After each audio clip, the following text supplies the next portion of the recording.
Hi everyone, welcome to the webcast on leadership and culture. These important influences inside an organization are often the key to strategy execution, in that they have major influences both from the top down and the bottom up. And so we tend to look at organizations as a collection of these two forms of influence. When we talk about leadership inside research, we often talk about a variety of different forms of leadership, all of which have an excellent and important place inside organizations, although they have very different effects on followership and individual types of employees. So the first kind that we talk about is transactional leadership. And this quote tends to be a great example of the kinds of transactional leadership that are really effective in the workplace. In general, we talk about transactional leadership as an exemplary form of management, in that managers who use transactional leadership are focused on providing their employees or the people who report to them with the direction and resources that they need to do what the firm needs them to do. And so we often talk about this as management versus leadership, that part of what a manager is required to do is give you what you need to do your job. But we also know from personal experience or stories in the news media that this form of leadership can be hard to find, that it's difficult to provide transactional leadership, to give people what they need, particularly in environments that are low resource, in which the necessary resources like time and money particularly are not available.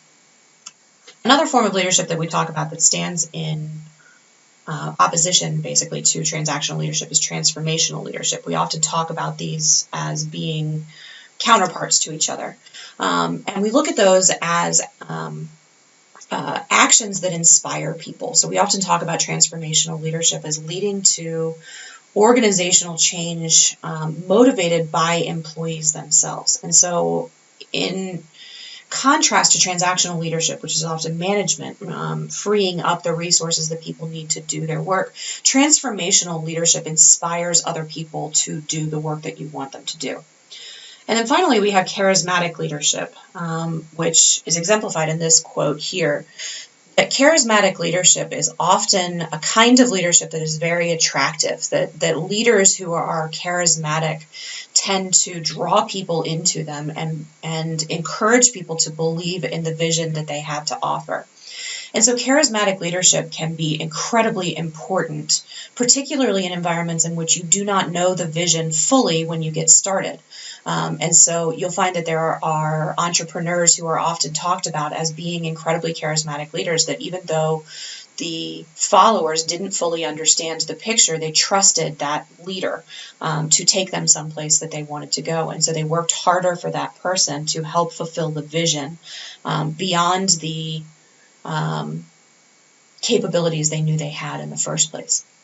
And so those types of leadership, which are just three out of many, many, many types of leadership that we talk about inside research and management, those kinds of leadership usually are represented in many forms inside organizations, and they can be really key to providing important kinds of strategy execution, because your leadership is often where you derive the 4 R's or the people and structure that your organization needs to run.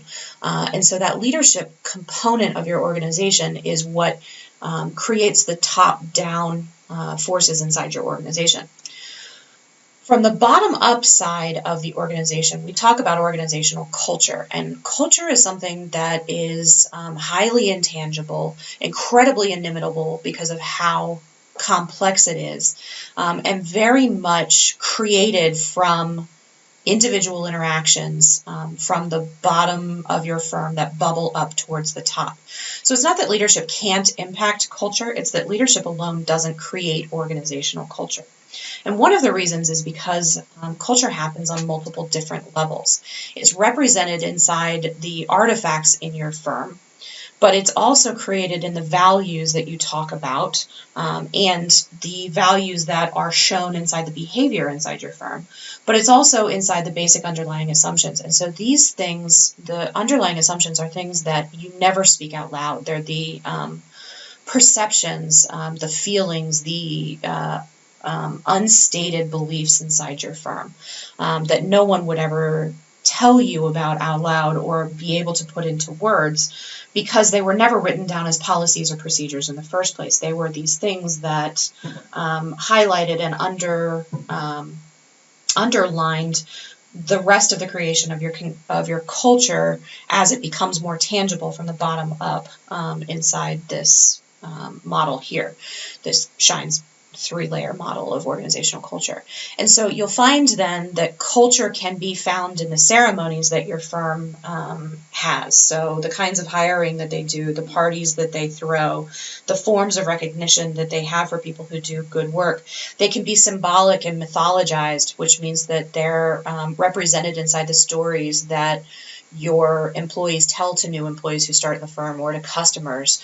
And we all know stories like this. When we talk about Steve Jobs, there's a crazy amount of mythologizing and symbolizing that's happening through the movies that are being created for public consumption. And so a portion of that is the creation of the culture or an acknowledgement of the culture at Apple. In fact, you can see these 3 different layers from the SHINE's model being created inside a lot of these movies. There are also elements of culture that come from the ritualization of certain practices or behaviors inside your firm. And you'll also see that they become embedded in language. So when you look at Disney, they're incredibly good at doing this. They don't talk about employees, they talk about cast of characters. They talk about themselves as an ongoing show. You go to the casting house for organizational training. And so all of those things become symbolic and embedded inside your firm just through that kind of language, just through the control of the way you present your firm to all of the stakeholders who are involved. And so that then can become an artifact of your firm that gets influenced and influences the values and assumptions that are inside your firm. And so in this way, through these 3 different levels, you have an interaction of all of the employees at all of the levels of your firm. And across all of these kinds of interactions, you'll have the creation of an organizational culture. And when that culture is strong and productive, you have an organizational culture that will help you to execute on your strategy. In contrast, though, because organizational culture is so complex and created out of these layers that are so hard to control from the top down, you can find organizational cultures that are more unethical and less productive. And those can also have a huge impact on your strategy execution as a firm.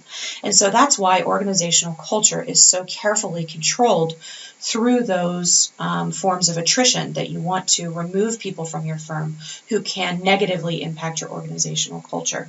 And that you want to listen to your employees and act on the things that they tell you, because they have impacts on these kinds of cultural elements. And those forms of organizational culture are often your strongest resources, both for strategy execution and for the presentation of your firm to all of its stakeholders as a whole. This has been the webcast on organizational culture and leadership. Thanks for watching.